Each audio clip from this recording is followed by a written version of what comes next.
So now हम आ गए हैं विद क्वेश्चन नंबर 14 एंड यहाँ पर भी हम वही 3 स्टेप्स फॉलो करेंगे जो कि हमने क्वेश्चन नंबर 13 में किए for finding the line integral.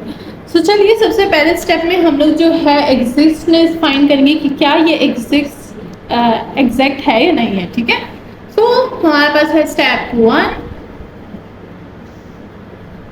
One है जहाँ पर हम लोग जो है एग्जैक्ट फॉर्म फाइंड करने के लिए हमारे पास एक फॉर्मूला था जो कि है हमारे पास partial m by partial of y equal to partial n by partial of x। ठीक है, first then partial m by partial of z equal to partial p by partial of x। Then last but not least, partial n by partial of z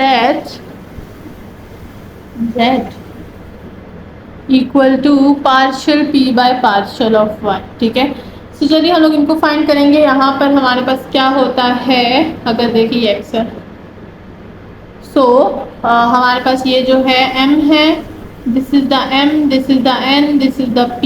ठीक है, तो चलिए देखते हैं हमारे पास क्या आएगा। Partial by partial of y, m क्या है, m है y और z equal to partial by partial of x, n क्या है x और z।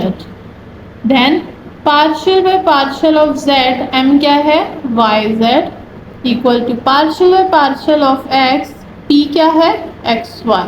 ठीक है, और partial by partial of z, n क्या है x z equal to partial by partial of y, p क्या है एक्स वाई। ठीक है, लेट्स सी के सेम है या नहीं।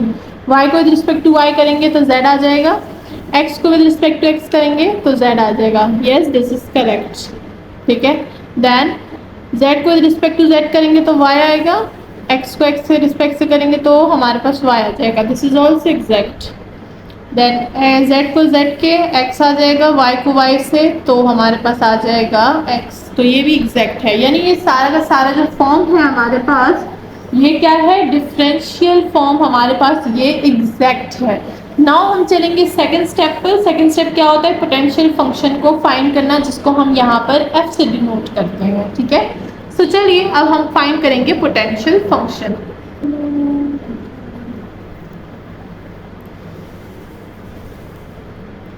जिसके लिए हमें जो है वो तीन फॉर्म्स बनानी होती है, जो कि क्या होता है, पोटेंशियल फंक्शन को यहाँ पर हम लोग f बोलते हैं, तो f by partial of x, f by partial of y, partial f by partial of z। ठीक है, f में हमारे पास m का आता है, ठीक है, n और p। m क्या है yz, n क्या है xz, p क्या है xy। ठीक है, तो हम लोग इसको ऐसे लिखेंगे, ये इक्वेशन 1 हो गई, ये इक्वेशन 2 हो गई, ये इक्वेशन 3 हो गई। तो 3 इक्वेशंस हमारे पास आ चुकी हैं। फर्स्ट इक्वेशन से स्टार्ट करेंगे और जाएंगे एंड इक्वेशन तक। ठीक है, सो फर्स्ट इक्वेशन यूज़ करेंगे। सबसे पहले फर्स्ट इक्वेशन पे हम लोग सिर्फ इंटीग्रल अप्लाई करते हैं, तो यहाँ पर हम क्या करेंगे, इंटीग्रल अप्लाई करेंगे विद रिस्पेक्ट टू x। ठीक है, तो ये हो जाएगा partial f by partial of x d of x equal to y z d of x। ठीक है, ये हो जाएगा f with x y and z, और यहाँ पर अगर आप देखिए y z है, with respect to d of x हम इसको इंटीग्रेट नहीं कर सकते, तो y z बाहर आ जाएगा d ऑफ x इंटीग्रल में। तो ये हो जाएगा y z, और यहाँ से हमारे पास क्या आएगा, जब d ऑफ x जो है हमारे पास इंटीग्रेट होता है सिंपल, तो हमारे पास x आता है, तो ये हो जाएगा x y z।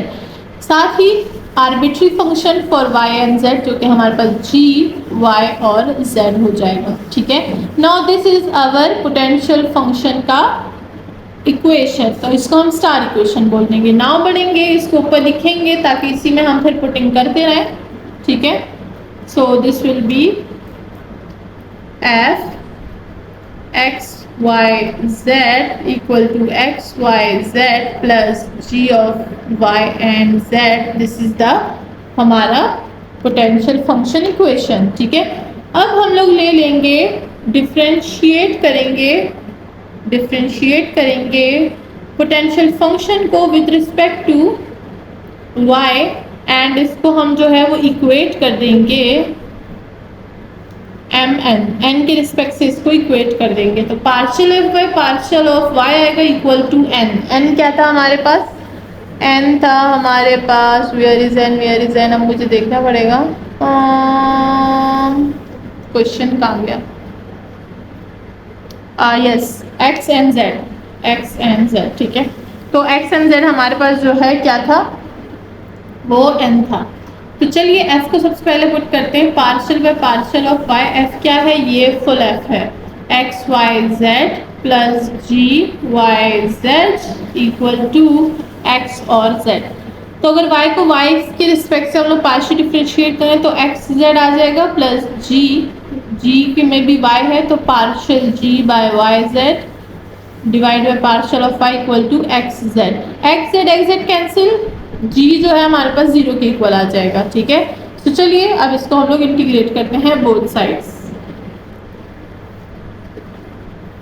सो हमारे पास आ जाएगा इंटीग्रल के साथ गलत हो गया, पार्शियल एफ बाय नहीं पार्शियल जी वाई और z partial of y equal to 0 को इंटीग्रेट करेंगे तो ये हो जाएगा g of y Z equal to 0 को इंटीग्रेट करेंगे तो एक कांस्टेंट आएगा, बट यहाँ पर कांस्टेंट हम फंक्शन यूज करेंगे एच ऑफ जेड, ठीक है।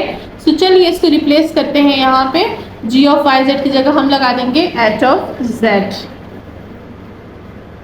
सो ये हो जाएगा हमारे पास प्लस एच ऑफ जेड, ठीक है। अब एच ऑफ जेड के लिए हम लोग अपना लास्ट टर्म जो लेंगे, जो कि हमने बनाया था फंक्शन, थर्ड फंक्शन, जिसको हम लोग बोलेंगे differentiate f with respect to z and equate to P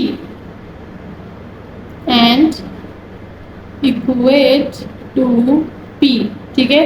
तो ये हो जाएगा हमारे पास partial f by partial of Z equal to p क्या था हमारे पास फंक्शन, क्वेश्चन में फिर से जाएंगे वाई एक्स, सो वाई एक्स हमारे पास पी था। यहाँ पर फंक्शन ले लेते हैं, फंक्शन हमारे पास क्या है, दिस होल फंक्शन, ये हो जाएगा X Y Z plus H of Z equal to Y X Y.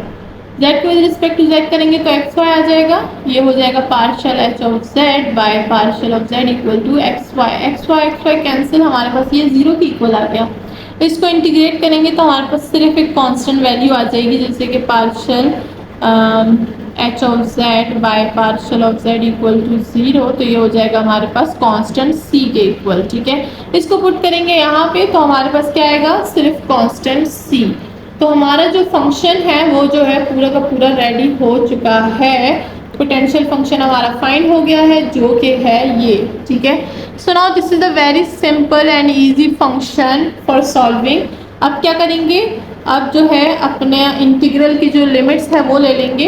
Again यहाँ पर आपने एक जो है वो स्टेप लिख देना है, स्टेप 3 इक्वेटिंग लाइन इंटीग्रल। यहाँ पर आपने स्टेप एक स्टेटमेंट लिख देनी है, since the differential form is exact we can evaluate the integral line using the potential function f. Okay, so we will write it as c, जो कि हमारे पास लिमिट्स थी, y of z d of x plus z of x d of y plus x y d of z equal to function with upper limits 3, 5, 0 minus lower limits 1, 1, 2, ठीक है। चलिए put करते हैं, देखते हैं हमारे पास क्या आएगा। सो फंक्शन 3, 5, 0 के लिए, फंक्शन विद 1, 1 एंड 2 के लिए। देखिए एक्स वाई जेड है, ये है X Y Z, X Y Z, ये हो जाएगा 0, ये हो जाएगा 2, ठीक है। सो ये हो जाएगा हमारे पास 0 माइनस 2, तो आंसर आ गया -2 एंड दैट्स ऑल। हमारा क्वेश्चन जो है वो सॉल्व हो चुका है। नाउ हम लोग अपनी स्टेटमेंट लिख देंगे, so the integral evaluate to -2 and that's all. हमारा क्वेश्चन सॉल्व हो गया है। इसी के साथ हमारी वीडियो भी खत्म हो गई है। मिलते हैं नेक्स्ट वीडियो में, तब ख्याल रखिएगा और प्रॉब्लम सॉल्व करेंगे, साथ ही साथ जो है न्यू चीज़ें भी सीखेंगे। अपना ख्याल रखिएगा। चैनल को सब्सक्राइब करना बिल्कुल ना भूलिएगा। साथ ही आप मेरी ऑनलाइन क्लासेस ज्वाइन कर सकते हैं जिसकी साइट वीडियो के एंड में है। अल्लाह हाफिज़।